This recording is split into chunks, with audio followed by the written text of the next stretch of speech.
Afinal de contas, 2022 tem eleição e a gente discute aqui.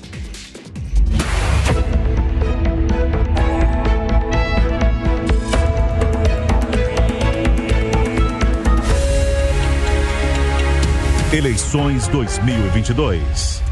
Muito bem, gente, olha só, o grupo que elabora o programa de governo do ex-presidente e pré-candidato ao Palácio do Planalto pelo PT, Luiz Inácio Lula da Silva, quer a volta da presença estatal no mercado de distribuição de combustíveis. O presidente Jair Bolsonaro tirou grande parte do dia de hoje para algumas reuniões com integrantes da equipe ministerial com o objetivo de saber os limites estabelecidos pelo Tribunal Superior Eleitoral e alinhar estratégias de governo a serem direcionadas a alguns estados. O provável vice em sua chapa, general Braga Neto, também participou desse encontro. Pouco antes das reuniões, em conversa com apoiadores no portão do Palácio da Alvorada, o presidente da República, Jair Bolsonaro, fez uma reflexão sobre os poderes de direita e de esquerda. Nós vamos ouvir um trecho agora. Pessoal, tá vendo um vídeo agora de cristão não vota na esquerda. Aí você chega pro cara que é de esquerda e faz o seguinte: você quer que teu filho quer que teu filho de 6 anos aprenda a fazer sexo na escola com 6 anos de idade? O cara fala não. Você tem uma arma em casa, quer continuar com ela? Fala, quero. O que tu acha do aborto? Dá a opinião dele. Então o que acontece? O cara de esquerda quer exatamente o que nós queremos e está votando na esquerda. O que passa pela cabeça dessa pessoa? Verdade, só Deus.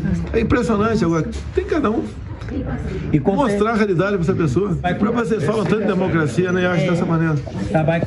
Eu vejo o cara do Partido Comunista do Brasil e defende democracia. Vá onde tem comunismo, vê se existe democracia. Muito bem, gente, está aí uma fala do presidente Jair Bolsonaro hoje pela manhã no portão do Palácio da Alvorada. Eu já vou abrir a enquete do 3 em 1 de hoje, justamente questionando vocês, perguntando a opinião de cada um de vocês que nos acompanham sobre essa questão específica de governo em relação a partidos que são de esquerda. Na sua avaliação, existe uma confiabilidade nessa linha de administração? Você confia nesse tipo de política pública mais estatal, com uma presença mais maciça por parte dos governos em relação a diversas políticas públicas? Você confia na linha de governo de esquerda? Vota lá no portal da Jovem Pan, jovempan.com.br, vota, participa. No final do programa eu trago aqui o resultado parcial. Muito bem, senhores, ótima tarde ao Fábio Piperno, Marco Antônio Moreira da Costa, o nosso Alfredo Scaff já presente aqui com a gente mais uma vez, o nosso Constantino. Consta, vamos começar a nossa conversa hoje buscando um esclarecimento. O presidente da República estava falando do Piperno na sua avaliação? Boa tarde, Paulo, boa tarde a todos. Olha, existe infelizmente, um resquício muito forte ainda no Brasil de uma mentalidade anacrônica já provada, repetida às vezes, como terrível, né, em termos de resultados, que é essa defesa do Estado como uma espécie de grande locomotiva da justiça social, da economia, do progresso, atender os mais pobres e blá, blá, blá. Né? Então, assim, eu acho importante os nossos ouvintes e telespectadores entenderem o que está em jogo aqui, o que está sendo discutido na prática, né? Porque nós temos aí realmente um esboço de um plano de governo do Lula, né? E eles tiveram 14 anos de poder, então, e muito recentes. Então, a gente não pode fingir que aquilo não aconteceu. E também eles têm vários aliados no poder na América Latina. Chile agora, Peru agora, Colômbia agora, Argentina faz algum tempo e Venezuela desde muito tempo. E está aí o resultado. Né? Então, de novo, esse caminho de você usar o Estado para marretar preço para baixo, de você usar uma estatal do início ao fim do processo produtivo para fazer política pública. Esse tipo de mentalidade, esse tipo de coisa, não dá certo. Não dá certo em nenhum lugar do mundo e nunca deu. Nunca deu. Né? Então, e é exatamente isso que defende o PT, que defende o ex-presidente Lula. O presidente Bolsonaro tem pressionado a Petrobras, temos aí declarações, vazamentos, entrevistas, até do ex-presidente Roberto Castelo Branco. Existe, sim, de fato, essa pressão, essa tentativa, politicamente falando, de atender aos anseios de uma parcela da população. Mas justiça seja feita, o governo Bolsonaro não quebrou o termômetro, não avacalhou com essas reformas graduais em direção à privatização, em direção ao mercado. E nesse aspecto, é óbvio que representa, então, o Bolsonaro uma visão muito mais moderna, muito mais liberal, muito mais de livre mercado do que o PT. Então, assim, está muito claro o que vai se apresentar como escolha para a população em outubro. Muito bem. Piperno, você se sentiu representado com essas falas do presidente da República? Boa tarde, Paulo. Boa tarde aos colegas, à nossa audiência. O presidente fala, a gente não pode levar muito a sério. Piperno, eu passo para você em seguida, a gente vai arrumar o seu microfone. Enquanto isso, eu passo para o nosso Superman. Marco, por favor. Boa tarde, Paulo. Boa tarde a todos. Paulo, o que existe aqui em termos de debate político e da dinâmica que o presidente coloca a respeito da linha de governo de esquerda é o que a gente tem visto nos nossos países vizinhos, a gente tem visto no comportamento da oposição, a gente tem visto no discurso da mídia, dos meios de comunicação. Existe um grau de progressismo que, se você não segurar, se você não impedir ele de continuar avançando, ele vem para tomar a sua liberdade de expressão, o seu direito de propriedade e, eventualmente, ele atravessa esses campos para chegar na sua família, para chegar no seu seio familiar, para determinar e ditar como que você tem que se comportar com o seu filho, como que o seu filho tem que ser educado sexualmente na escola. O progressismo ele não tem limite, ele vai se expandir até onde der para esgarçar todo o tecido social e depois permitir que o Estado entre ou que coletivistas, grupos coletivistas entrem com uma pseudo-solução para o seu problema. E aí que você acaba abrindo mão de uma série de princípios e premissas que funcionaram para o Estado liberal, que funcionaram para as democracias modernas, aí, principalmente levando em consideração o papel dos Estados Unidos da América, nas liberdades individuais, nos direitos e garantias individuais, na proteção desses direitos de primeira geração que a gente fala, né? E contra o quê? Contra uma situação bizarra de Estado onipresente, onipotente, onde você acaba cedendo tudo aquilo que lhe é mais caro para essa intromissão indevida do Estado na sua vida privada. Então, eu enxergo, sim, não só como uma questão teórica, mas como um debate premente. A gente trava esse debate diariamente.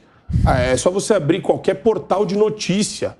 Tem notícia sobre aborto, tem notícia sobre arma, tem notícia sobre invasão de propriedade, tem notícia sobre sexualização precoce na infância.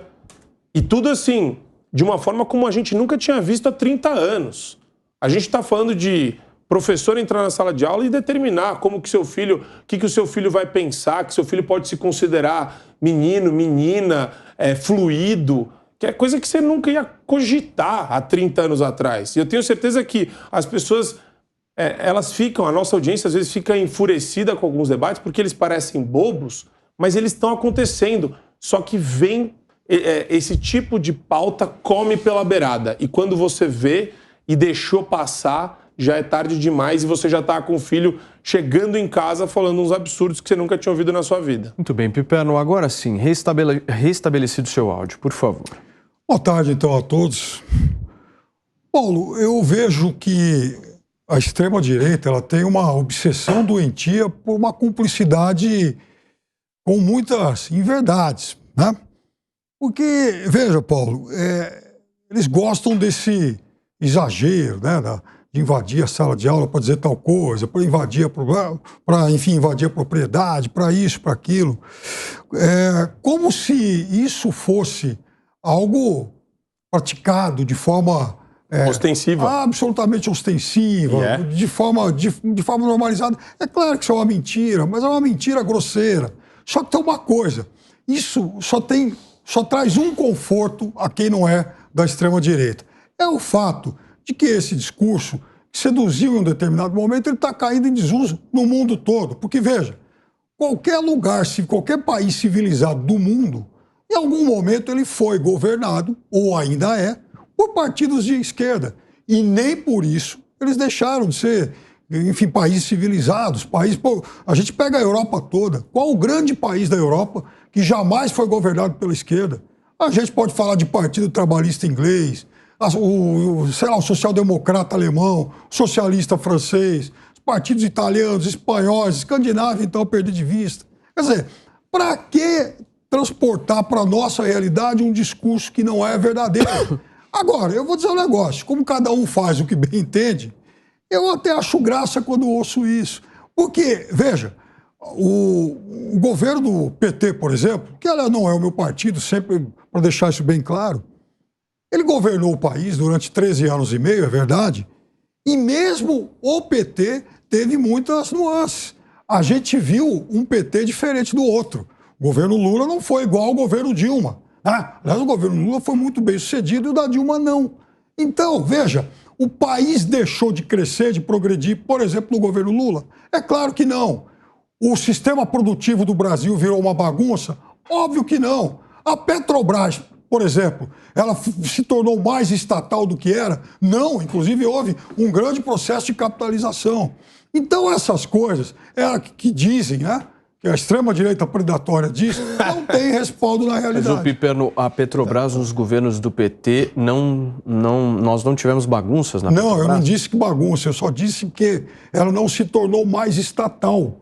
Houve, inclusive, no governo Lula, um processo de capitalização, diminuiu-se a participação estatal. Investiu em refinaria na Venezuela, cara. Você tá doido, Piperno? Investiu em refinaria na Venezuela, é verdade. E isso não quer dizer... Meu Deus, e olha, a esquerda teve no poder em tudo que é país mesmo. E tem estrago grande em todos esses países. Na Inglaterra tem polícia sendo... Polícia está prendendo gente por crime de opinião na Inglaterra. Isso. Entendeu? Então, o progressismo é um câncer no mundo inteiro, politicamente correto, o autoritarismo, o coletivismo. De novo, e ganha por gente, porque o rival é gente que tem um discurso como o seu. Aí fica até fácil. Scaff, deixa eu te questionar justamente nesse ponto aqui do Piperno. O Piperno menciona justamente que o discurso mais à direita vem perdendo espaço no mundo. Você acredita nisso? E o que o presidente da República vai fazer para manter o poder esse ano nas eleições? Boa tarde, Paulo. Boa tarde, meus colegas. Olha, eu não concordo com isso, porque, na verdade, até a palavra progressista eu acho que não combina com a esquerda, porque a esquerda não deixa legado nenhum de progresso. Eu acho que progressismo é o culto ao progresso, né? E a esquerda não mostra que gosta do progresso. Por quê? Porque ela quer Estado maior, ela quer controle maior, ela não quer responsabilidade fiscal, ela quer criar 20, 30 ministérios para todo mundo vir para o centro do poder. Eu não vejo nenhum problema que isso possa ser colocado como progressismo. Isso é progresso? Progresso para mim, Paulo, é liberar a economia, é cuidar de fronteiras, é ter relações bilaterais com grandes países exportadores e importadores. O Brasil precisa escolher um caminho. E esse caminho que o Brasil precisa escolher é do desenvolvimento. A gente precisa saber, em outubro, quem é que quer o desenvolvimento do Brasil. Quem é que quer mais Brasil e menos Brasília. Quem é que quer mais dinheiro no bolso das pessoas. Quem é que quer uma relação trabalhista mais livre. Quem é que quer um governo diminuído e a iniciativa privada maior. Porque, Paulo, a diferença de um candidato e de outro é o seguinte. Um quer gerar riqueza, o outro quer distribuir a riqueza que ele nunca gerou. E essa que é a grande verdade. A diferença entre um e outro está aí, né? Uns querem o poder, de qualquer jeito, outros querem governar. Então a gente precisa entender o que é que está acontecendo no mundo. Será que o mundo quer realmente esse submundo da discussão de ideologia de gênero? Será que é isso que vai gerar emprego, paz social, segurança na família, lazer, consumo, geração de impostos, esse ciclo virtuoso? É dessa forma que a gente vai fazer um país ir para frente? Porque, Paulo, a gente precisa escolher. A gente quer imitar os países de primeiro mundo ou a gente quer continuar sendo terceiro mundo e dizendo, olha, avançamos um pouquinho, somos uma das 10 maiores economias do mundo, mas a gente continua sendo terceiro mundo. Por quê? Porque dependendo do governo que você escolha, você não vai sair do lugar. E a grande verdade, Paulo, é o seguinte, qual é o legado? Qual é o legado? Eu desafio aqui, qual o legado de 13 anos e meio de governo do PT. O que é que se lembra de bom que aconteceu? Meu Deus. 45 capas de Veja policial? Todo mundo, dirigente do PT preso? É isso que a gente lembra? A gente precisa lembrar dessas coisas, porque é isso que acontecia nesses 13 anos e meio de poder. Piperno, responde essa indagação do SCAF para mim, por favor. Podia ficar aqui até amanhã falando, mas vamos lá, maior renda, maior inclusão social, um país com economia maior pela primeira vez, Constantino, entre as 6 maiores economias do mundo. País mas não tem nada a ver com China, não tem nada a ver com commodities. Mas é claro que tem que haver, tem que abrir mercado. O Brasil cresceu muito aquém dos mercados emergentes. O mercado não cai do céu, você tem que ir lá, feito caixeiro, caixeiro viajante, vender o teu país mesmo. Não, você está enganado, Termos de troca não é isso, deixa eu explicar. A China, por exemplo, por exemplo, foi isso. Mas deixa eu explicar o que é termos de troca para você entender. Termos de troca é a razão entre o preço daquilo que exportamos vis-à-vis aquilo que importamos. Os termos de troca no Brasil deram um salto a partir de 2003, coincidentemente. E o que isso significa? Que o Brasil precisava exportar, por exemplo, X toneladas de minério de ferro para comprar Y televisores. Só explica uma coisa, Constantino, por que se abriu mais mercado? A partir de 2003, você exportava X toneladas e importava 32 Y televisores. Foi isso que aconteceu com os termos de troca durante o PT. Constantino, é verdade. Só que aí, além dos termos de troca que foram muito mais vantajosos, ninguém nunca ignorou isso, ninguém nunca negou isso.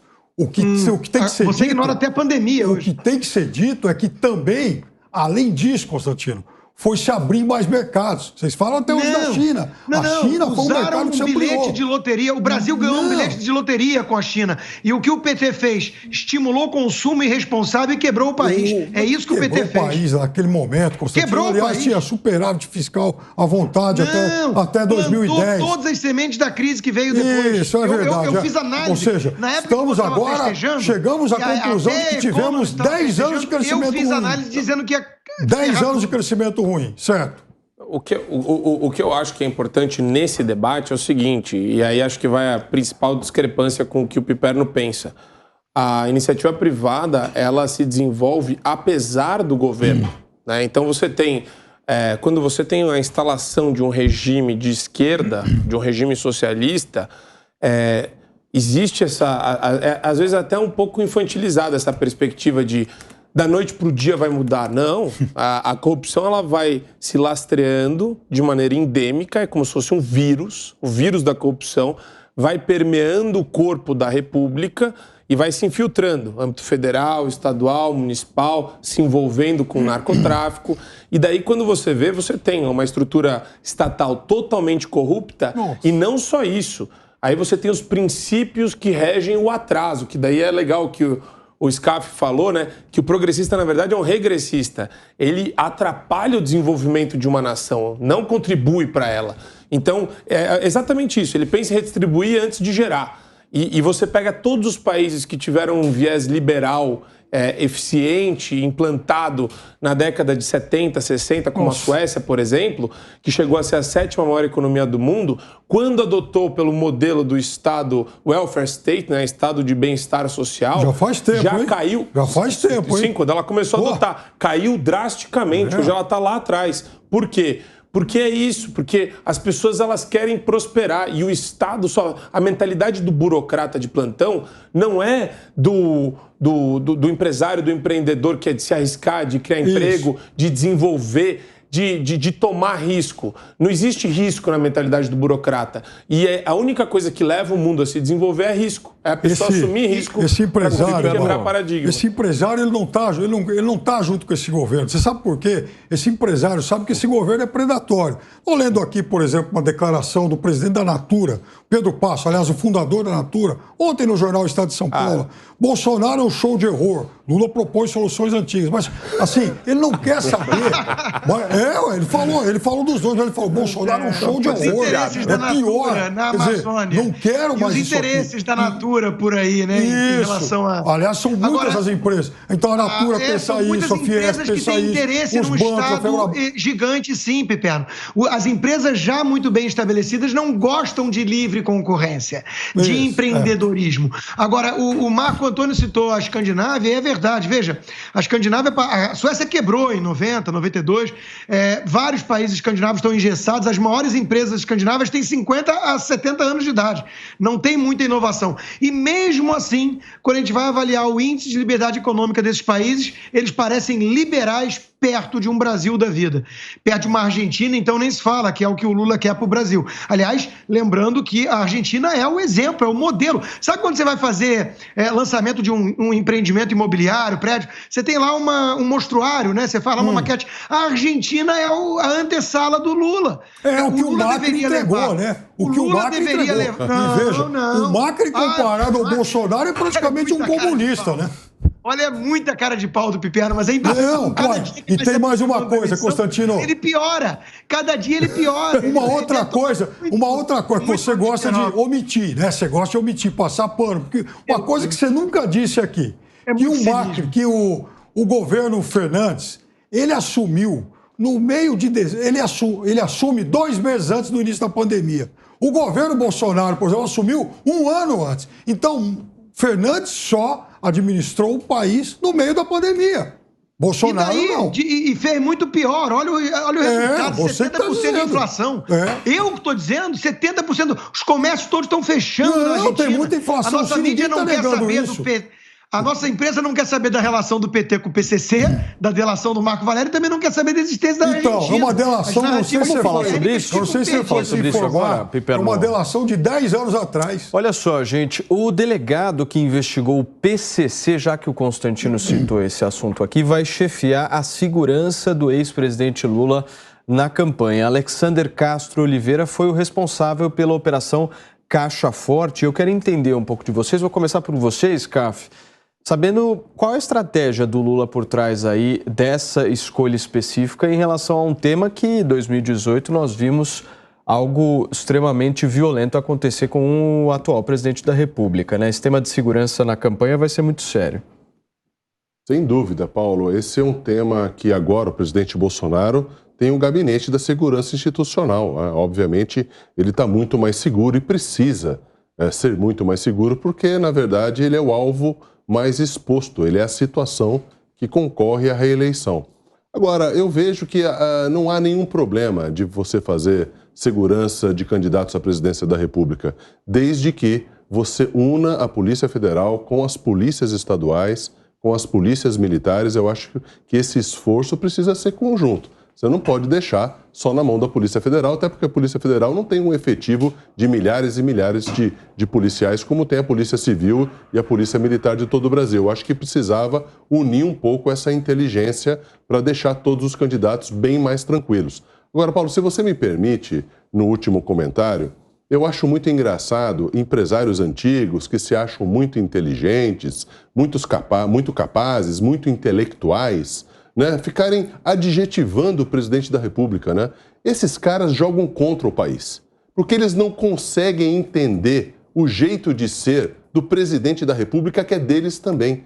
Existe uma dor de cotovelo aí muito grande, enorme, e outra, eles não são propositivos. Ele fala que é show de horrores, mas qual é a sua proposta de reforma tributária? Qual é a sua proposta de reforma administrativa? Qual é a sua proposta de aumentar o ciclo virtuoso da economia? Nada. Não propõe absolutamente nada, mas ficam dizendo, esse cara é isso, esse cara é fascista, esse cara é aquilo. Esses adjetivos todos, Piperno, sabe o que acontece? É o submundo da discussão daquele que quer que... Sabe o que eles querem que volte? O cara que assina para todo mundo. Assina aí, Lula. Assina 40 ministérios. Assina a quebradeira do BNDES. Assina mais um mensalão. Assina mais um petrolão. É isso que eles querem. Eles querem facilidade porque eles estão se danando para o país. Essa que é a grande verdade. Eu não vi nenhum empresário que fica falando que o presidente da República é show de horrores propor alguma coisa para o futuro do Brasil. Eu desafio se alguém propôs alguma coisa positiva para o país. Fala, Piperno. O pessoal da indústria está particularmente preocupado, até porque a produção industrial do Brasil hoje tem índices piores que os de 2011. Olha quanto tempo faz que a gente parou. Então, agora, ele critica também as propostas do Lula. Ele acha que o Lula está vendo o mundo pelo retrovisor e ele fala assim, deu aí um atraso, uma série de Pipeno? ideias. Não, mas ele fala... O candidato do atraso, ele fala, exatamente. Nós temos o horror e nós temos alguém que ainda está pensando o mundo com a cabeça de 2010. Fala, Marco, por favor. Tem uma diferença. Horror, eu lembro do filme do Fred Krueger. Eu lembro de um filme terrível, tenebroso. Pensando com a cabeça de 2010 já é uma coisa muito mais soft. É uma fala que coloca um pior que o outro. Sim, óbvio. E isso pro Piperno é música pros ouvidos dele. Porque o Piperno, a gente tem que rememorar que o Piperno chamava até pouco tempo o Bolsonaro de genocida. Mas parou, né? Parou, mas é engraçado porque parou. Será que seria uma reunião? Será que... é por causa da reunião que você parou? Tá bom. Senão você continuaria chamando. Parou porque ele se você não acha mais. Se você chama um fulano de genocida, Paulo, e você vai no dicionário e você vai na história do século XX e busca os genocidas do século XX, meu caro, é de assustar. Primeiro porque a esquerda tem o prêmio, né?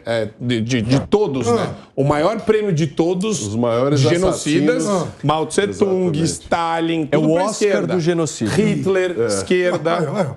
Então, tudo esquerda. Por isso que aí agora, a nossa audiência vai rir de uma coisa dessa. Não vai rir do óbvio esquerda, e o lulante. Isso é óbvio e lulante. Tá bom, Marco. Mas tudo aqui Fala para os convertidos. Continua. Isso aí, vamos lá. Deixa eu terminar. Vamos lá. Tudo isso para falar o quê? Que quando a gente volta para aquele joguinho safadinho de equivalência moral, entendeu? É tudo igual. Eu já falei que eu já ouvi isso, inclusive no clube que eu frequento. O pessoal lá tem um pessoal distraído conversando sobre política. Bolsonaro é ruim, Lula é ruim também, mas o Bolsonaro também é ruim. Então, como na época do Lula parecia melhor, então acho que eu vou votar nele. Juro por Deus que eu vi diálogos assim, né? O Bolsonaro falou que na época do Lula via melhor. Não, também é fake news. Não, falou. Mas tudo isso para te mostrar o seguinte. Hoje o debate ele ainda está raso e ainda vai aprofundar. A hora que aprofundar, é provável que as pessoas enxerguem que não tem só a questão econômica, que foi um desastre absoluto, né? Mas tem a questão moral, que envolve corrupção por parte da mentalidade esquerdista. É isso. Pastor Gate que eu digo. É isso que vai diferenciar as campanhas umas das outras. Agora, quando você tem um empresário como esse, falando isso, eu gosto de lembrar o livro do Sérgio Lazzarini, Capitalismo de Laços, onde ele fala sobre uma relação espúria, uma relação de interesse, de aniquilar a concorrência, a livre concorrência e o livre mercado em prol de alguns campeões nacionais. Sejam no âmbito das estatais, seja no âmbito da iniciativa privada, onde você tem lá a empresa que obtém aquele benefício. Lembra da Braskem, não? Lá atrás, onde você tinha decreto concedendo para a Braskem uma prerrogativa gigantesca em determinados mercados de plástico, né, de resina plástica. E além do interesse em esquemas com o Estado, né, é bom lembrar disso, então, que o Piperno mesmo reconheça aqui, né, que o Lula gosta tanto de discursar em favor dos pobres e contra as elites e tudo mais, né, mas quem é que paga 20 mil reais para um jantar com um candidato? Não é a turma do Bolsonaro, né? Quem é que tem banqueiro ao seu lado? Não é Bolsonaro, né? Até porque o Pix do governo Bolsonaro não ajudou muito os bancos, né? Ajudou os consumidores. Então, de novo, né? Essa confusão de direita, livre mercado, ser associado a empresários é uma baboseira. O que mais tem aí é empresário que adora socialismo, que adora um Estado gigante para poder se locupletar com esses esquemas. BNDES era uma mãe para grandes grupos empresariais na época do PT. Então, assim, está muito claro que alguns empresários estão incomodados com as reformas liberais desse governo que favorecem os mais pobres, os trabalhadores, e sentem saudades de uma época em que havia, em primeiro lugar, fartura para esquemas em Brasília, e, em segundo lugar, um modelo de seleção de campeões nacionais. Piperno, então você não usa Pix? Não, Paulo, veja bem, né? Eu acho que, primeiro, que dizer que esses empresários todos são socialistas ou então se beneficiam de algum esquema, não é o correto. Eu ia usar uma outra palavra, mas digamos que não é exatamente correto. Até porque, pelo jeito, pelo que eu estou sentindo, A gente está vendo uma profusão de banqueiros socialistas, empresários marxistas, né?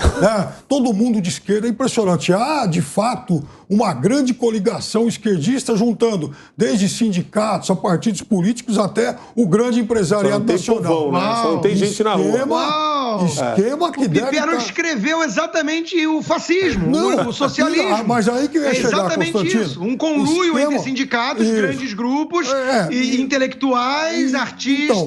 Então, e aí que eu ia completar, Constantino, o esquema que deve estar se reproduzindo nos Estados Unidos, Alemanha, Portugal, na Escandinávia, aqui na América Latina, então eu nem conto, porque é quase todo mundo. Não dá, Mas você né? está achando bom o resultado da Argentina, por exemplo? O Chile começou agora. Você sabe o Chile começou agora, Peru começou agora, mas que tal a Argentina? Mas você sabe que, por exemplo, então use como menor índice de desemprego. Fala assim, se você quer a Argentina, vote no PT. Menor índice de desemprego aqui na América, enfim, no continente americano, fiquei sabendo ontem, é o da Bolívia. Também é um governo de esquerda. Nossa, está indo muito bem a Bolívia. Olha, eu acho que em relação ao que era, né? Em relação ao que era. Então vamos usar isso. Agora, eu vou falar uma coisa. Eu vou falar uma coisa. Vamos chegar a um slogan que eu e Piperno podemos concordar. Vamos chegar nesse denominador comum aqui hoje. Slogan: vote em Lula e receba a Argentina. Pronto. Não. Tá fechado. É a Bolívia. A Bolívia tá melhor. Mas aí que tá o negócio. Eu quero dizer que os partidos de esquerda governaram o Chile durante quase todo o período da redemocratização, perdendo só 2 eleições para a direita civilizada, né? Sebastião Pinheiro, porque o Bolsonaro deles perdeu. Foi assim em todos os outros países da América do Sul, né? Foi a Colômbia o último. É assim nos Estados Unidos, é assim na Europa.